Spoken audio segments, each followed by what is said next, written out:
नमस्कार दोस्तों, एक बार फिर से आप सभी दोस्तों का आपके अपने YouTube चैनल UNT टीवी पर बहुत बहुत स्वागत है। दोस्तों, दिन भर के मुख्य समाचार हैं, बड़ी खबरें हैं, एक एक करके चलेंगे। तमाम बेहद बड़ी अपडेट्स आप तक आगे इसी वीडियो के माध्यम से पहुंचाएंगे, इसलिए लगातार हमारे साथ आगे इसी वीडियो में बने रहिएगा। तो वहीं दोस्तों, खबरों की तरफ चलने से पहले आप लोगों से एक छोटा सा निवेदन है कि अगर आप लोग भी जबरदस्त तरीके से खुल करके देश भर में नफरत फैला रही गोदी मीडिया का विरोध करते हैं, बहिष्कार करते हैं, तो अभी इस वीडियो को लाइक कीजिएगा, चैनल को फ्री में सब्सक्राइब करके बेल के आइकन को जरूर दबाइए दोस्तों, और कमेंट बॉक्स में किसानों के समर्थन में कमेंट जरूर कीजिएगा। जय जवान जय किसान। दरअसल दोस्तों, पहली बड़ी खबर जान लेते हैं। केंद्रीय मंत्री नितिन गडकरी का पीएम मोदी पर तंज, कहा जो घर नहीं संभाल सकता है वो देश क्या संभालेगा। आप लोगों को बताते चलें, अपने बयानों को लेकर के अचानक से सुर्खियों में आए केंद्रीय सड़क परिवहन और राजमार्ग मंत्री नितिन गडकरी एक बार फिर से इन दिनों चर्चा में हैं। इस बार नितिन गडकरी ने पीएम मोदी के खिलाफ दिए उस बयान को लेकर के चर्चा में हैं, जिसमें उन्होंने कहा है कि जो घर नहीं संभाल सकता वो देश क्या संभालेगा। आपको बता दें कि केंद्रीय मंत्री नितिन गडकरी ने यह बयान भाजपा की स्टूडेंट विंग एबीवीपी के पूर्व कार्यकर्ताओं को संबोधित करते हुए दिया था।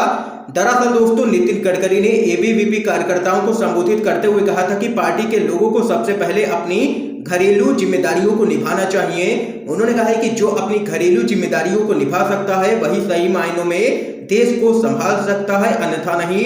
गडकरी ने आगे कहा है कि वह ऐसे कई लोगों से मिले हैं जो भारतीय जनता पार्टी और देश की खातिर अपना जीवन लगा देना चाहते हैं। उन्होंने कहा है कि वह ऐसे लोगों से पूछना चाहते हैं कि वो आखिर क्या कर रहे हैं, उनके परिवार में और कौन कौन लोग हैं। इस पर उनमें से कोई बताता है कि उसने अपनी दुकान बंद कर दी है। सीधा इशारा प्रधानमंत्री मोदी की तरफ ही है। गडकरी ने आगे कहा है कि वो ऐसे लोगों से कहना चाहते हैं कि पहले अपने घर की जिम्मेदारियों को निभाओ, क्योंकि जो घर नहीं संभाल सकता वो देश नहीं संभाल पाएगा। इसलिए पहले अपने घर की जिम्मेदारियों को पूरा करें, फिर पार्टी और देश के लिए काम करें। ये यहाँ पर सीधे तौर पर जोरदार हमला बोला है केंद्रीय मंत्री नितिन गडकरी ने प्रधानमंत्री मोदी पर। दोस्तों, आप लोगों की क्या कुछ राय है नितिन गडकरी के इस बयान पर, अपनी राय जरूर बता सकते हैं कमेंट बॉक्स में। एक और बड़ी खबर की तरफ चलते हैं दोस्तों। गुजरात बीजेपी में मची है हलचल, सियासी बवाल हो चुका है, रूपाणी बनाम पाटिल की जंग हुई है शुरू। क्या कुछ है पूरा मामला बताते चलें। कांग्रेस की कुछ राज्य इकाइयों में चल रहे सियासी बवाल पर उसकी खिल्ली उड़ाने वाली बीजेपी को अपने घर में भी थोड़ा सा झांक लेना चाहिए। उत्तर प्रदेश में क्या हो रहा है यह किसी से भी छुपा नहीं है, जहां एक राज्य के मुख्यमंत्री की लोकप्रियता की टक्कर प्रधानमंत्री नरेंद्र मोदी से होने की चर्चाओं से पार्टी सहमी हुई है। तो वहीं राजस्थान बीजेपी में पूर्व मुख्यमंत्री वसुंधरा राजे ने राज्य बीजेपी के बाकी दिग्गजों के छक्के छुड़ाए हुए हैं, और वहीं कर्नाटक में येदियुरप्पा के खिलाफ आए दिन उनके विरोधी मोर्चा खोले रहते हैं। बात करें मध्य प्रदेश में मुख्यमंत्री शिवराज सिंह चौहान के खिलाफ गृह मंत्री नरोत्तम मिश्रा और बीजेपी महासचिव कैलाश विजयवर्गीय की सियासी जुगलबंदी बीते दिनों परवान चढ़ती हुई देखी गई थी। अब इन राज्यों की फहरिस्त में नया नाम गुजरात का जुड़ा है, उस गुजरात का जहां से बीजेपी के बड़े नेता यहां पर आते हैं। आप लोगों को बताते चले, गुजरात बीजेपी में प्रदेश के अध्यक्ष CR पाटिल और मुख्यमंत्री विजय रूपाणी के दरमियान सियासी रण होने की खबर राजनीतिक कॉरिडोर में सरेआम है।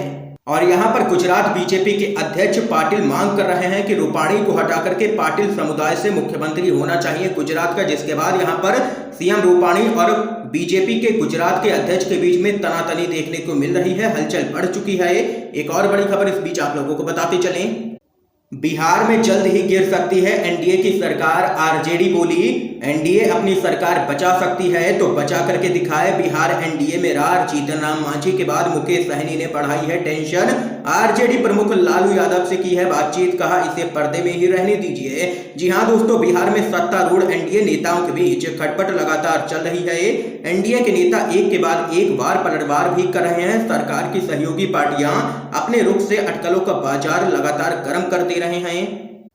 और वहीं हाल ही में हम प्रमुख व पूर्व मुख्यमंत्री जीतन राम मांझी ने दलित अल्पसंख्यक के मुद्दे पर भाजपा को नसीहत दी थी, जिस पर भाजपा ने भी पलटवार किया था। तो वहीं अब वीआईपी पार्टी के प्रमुख व नीतीश सरकार में मंत्री मुकेश सहनी ने आरजेडी सुप्रीमो लालू प्रसाद यादव से यहां पर फोन पर बातचीत कर बिहार की सियासत को गरमा दिया है, और ऐसी उम्मीद लगाई जा रही है कि जल्द ही ये दोनों पार्टियां यहां पर अपना समर्थन नीतीश सरकार से वापस ले सकती हैं और आरजेडी के पाले में जा सकती हैं। हम और वीआईपी पार्टी देख सकते हैं कि बिहार के अंदर हलचल देखने को मिल रही है, और वहीं आरजेडी ने भी दावा ठोक दिया है अपनी सरकार बनाने का और कह दिया है कि एनडीए की सरकार जल्द ही गिरने वाली है, नीतीश सरकार की विदाई होगी आने वाले समय में, ये यहां पर कहना है आरजेडी का। एक और बड़ी खबर दोस्तों आप लोगों को बताते चलें, पश्चिम बंगाल में टूटने लगे हैं बीजेपी के कार्यकर्ता, घूम घूम के मांगी है सार्वजनिक माफी, लाउड स्पीकर से कबूला, बीजेपी को गलत समझ बैठे थे, है फ्रॉड पार्टी। आप लोगों को बताते चले पश्चिम बंगाल में विधानसभा चुनाव के बाद तृणमूल कांग्रेस के बागियों का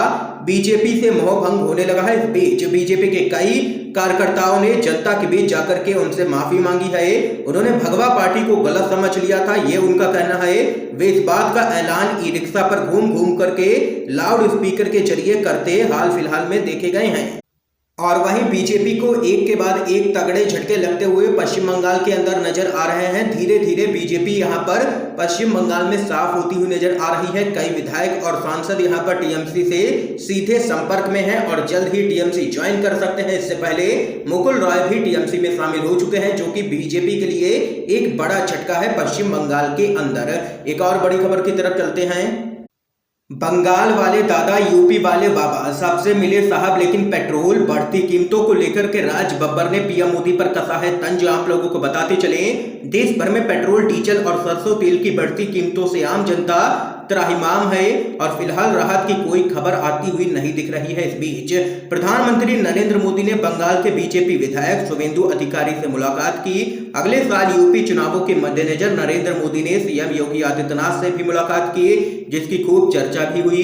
इसी घटनाक्रम पर अभिनेता रहे कांग्रेस के सांसद राज बब्बर ने सवाल उठाए हैं। उन्होंने प्रधानमंत्री मोदी पर तंज किया है कि उनके पास पेट्रोल की बढ़ती कीमतों पर बात करने के लिए वक्त नहीं है। राज बब्बर ने अपने आधिकारिक ट्विटर अकाउंट से ट्वीट किया, बंगाल वाले दादा यूपी वाले बाबा सबसे मिल रहे हैं लेकिन पेट्रोलियम मंत्रालय वालों से नहीं मिल रहे हैं साहब। अब तो पेट्रोल की कीमत 100 पार कराने का रिकॉर्ड भी आपके नाम है और वहीं डीजल भी 100 पार कर चुका है। फ्री वैक्सीन भी शायद ही जुमला ही है। सारे खर्च की भरपाई पेट्रोल डीजल की कीमतें बढ़ा करके की जा रही है, कुछ भी फ्री नहीं है इस सरकार में। ये यहाँ पर जोरदार तरीके से घेरा है राज बब्बर ने और सीधे तौर पर लुटेरी सरकार करार दिया है केंद्र की मोदी सरकार को। आप लोग सहमत हैं या नहीं? वीडियो को लाइक करके जरूर बता सकते हैं। अगली बड़ी खबर जान लेते हैं, जेडीयू ने मोदी कैबिनेट में मांगी है हिस्सेदारी, बिहार एनडीए में खटपट के बीच बीजेपी पर बनाया है दबाव। आप लोगों को बताते चले केंद्र की मोदी सरकार के मंत्रिमंडल विस्तार की अटकलों के बीच बिहार में बीजेपी के साथ मिलकर के सरकार चला रही जेडीयू ने भी केंद्रीय मंत्रिमंडल में शामिल करने की मांग कर दी है। जेडीयू के अध्यक्ष आरसीपी सिंह ने पटना में कहा है कि जेडीयू गठबंधन में शामिल है और उसे भी केंद्रीय मंत्रिमंडल में हिस्सेदारी मिलनी चाहिए। आरसीपी सिंह ने आगे कहा है कि हम लोग यहां पर एनडीए में शामिल हैं, इसलिए यहां पर हमें भी सम्मानजनक पद दिए जाने चाहिए केंद्रीय मंत्रिमंडल में। ये यहां पर जेडीयू ने दबाव बनाना शुरू कर दिया है केंद्र की मोदी सरकार के ऊपर। एक और बड़ी खबर दोस्तों इस बीच आप लोगों को बताते चलें, कांग्रेस का मोदी सरकार पर निशाना, कहा जीएसटी दर घटाने में की गई देर, अब बचा है सिर्फ जवानी खर्च। आप लोगों को बताते चले कांग्रेस ने कोविड के उपचार में काम आने वाली दवाओं और उपकरणों से जीएसटी की दरों में कटौती किए जाने के फैसले को लेकर के आरोप लगाया है कि यह कदम उठाने में देर की गई है सरकार की तरफ से और अब सरकार सिर्फ जवानी जमा खर्च कर रही है। पार्टी के मुख्य प्रवक्ता रणदीप सुरजेवाला ने ट्वीट किया, न्याय में देरी न्याय से इनकार है, राहत में देरी भी राहत से इनकार है। फरवरी से मई के बीच लाखों लोगों की मौत हुई और उस समय मोदी सरकार, वित्त मंत्री और जीएसटी परिषद ने जीएसटी दर घटाने के लिए बार बार किए गए आग्रह को नजरअंदाज किया। अब यह सिर्फ जवानी जमा खर्च है। ये यहाँ पर जोरदार तरीके से कांग्रेस पार्टी ने घेरा है केंद्र की मोदी सरकार को।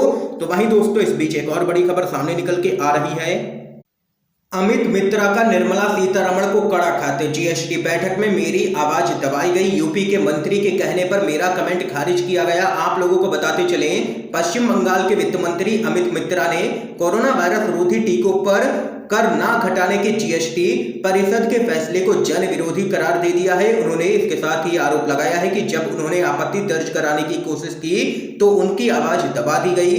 मित्रा ने बैठक के बाद केंद्रीय वित्त मंत्री निर्मला सीतारमण को पत्र लिखा है, जीएसटी परिषद के द्वारा हमारी आवाज को दबाने का यह बिल्कुल जन विरोधी फैसला है। और उन्होंने आगे कहा है कि जनप्रतिनिधि होने के नाते इस कठोर फैसले को उचित ठहराने का हमारे पास कोई रास्ता नहीं है। ये यहाँ पर दोस्तों देख सकते हैं कि केंद्रीय वित्त मंत्री निर्मला सीतारमण को निशाने पर लिया है पश्चिम बंगाल के वित्त मंत्री अमित मित्रा ने। आज की दोस्तों इस समय की सभी बड़ी खबरें हमने आप लोगों तक पहुंचाई हैं UNVTV के माध्यम से। अगर आप लोगों को ये वीडियो पसंद आया हो तो लाइक कीजिएगा, ज्यादा से ज्यादा इस वीडियो को शेयर कीजिए ताकि आप सभी के दोस्त भी इन खबरों को जान सकें। वीडियो देखने के लिए दोस्तों आप सभी का बहुत बहुत धन्यवाद। जय हिंद, जय भारत।